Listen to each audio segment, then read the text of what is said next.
এই মুহূর্তে সব করতে বড় খবর, সোশ্যাল মিডিয়ায় আপনারা দেখতে পাচ্ছেন, জানেন যে কোরআনকে নিয়ে অপমান করা হচ্ছে। তার সাথে সাথে ভাঙড়ের বিধায়ক নওশাদ সিদ্দিকী, যিনি ভাঙড়ের এমএলএ বিধায়ক, 2026-এ বিধানসভা ভোটে লড়াইটা হবে। এখন কাসেম সিদ্দিকী ভাইজান, আপনারা জানেন কাসেম সিদ্দিকী ভাইজান এখন তৃণমূলের একটা সাধারণ সম্পদ। কাসেম সিদ্দিকী ভাইজান তৃণমূলের একটা সাধারণ সম্পদ। ওনাকে যদি তৃণমূলের প্রার্থী করে যদি ভাঙড়ে যদি নওশাদের বিরুদ্ধে দাঁড়ায়, তাহলে জানবেন লড়াইটা কিন্তু ভাই হাড্ডাহাড্ডি লড়াই হবে। কেন আমি আপনাদের কাছে বলছি, লড়াইটা এই কারণে হাড্ডাহাড্ডি হবে, মানে একই পরিবারের সন্তান, দুই পীরজাদা। একটা হলো তৃণমূলের হাতিয়ার কাসেম সিদ্দিকী, আর একটা হলো ফুরফুরা শরীফের আব্বাস সিদ্দিকীর ভাই নওশাদ সিদ্দিকী, ভাঙড়ের হাতিয়ার। তো এদের মধ্যে যদি লড়াইটা যদি হয়, বাংলার মানুষ কাকে চাইবে, কাকে ভোট দেবে? এটাও আমি আপনাদের কাছে বলে দিচ্ছি।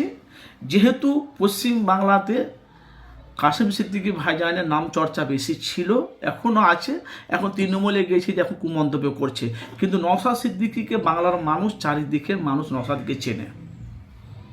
কিন্তু এই যে 2026-এ যদি বিধানসভা ভোটে যদি তৃণমূলের প্রার্থী যদি কাসেম সিদ্দিকী করে নওশাদের বিরুদ্ধে, তাহলে ভোটটা ভাই কোনখানে দাঁড়াবে আপনারা বুঝতে পেরেছেন? লড়াইটা কিন্তু ভাই হাড্ডাহাড্ডি লড়াই হবে। আপনাদের কাছে বাস্তব বলছি, দুই পীরজাদা হাড্ডাহাড্ডি লড়াই। ভাঙড়বাসীরা বলছে আমাদের কলিজায় যদি কেটে দেয় তো আর নওশাদকে ছাড়া আমরা কাউকে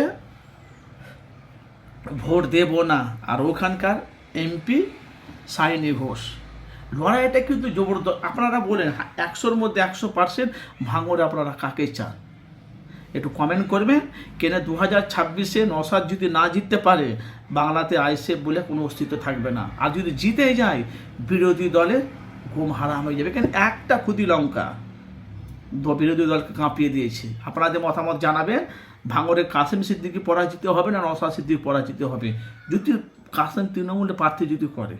আপনাদের মূল্যবান অবশ্যই মতামত জানাবেন। আপনারা কাকে চান ভাঙড়ে? আপনাদের মূল্যবান মতামত জানাবেন।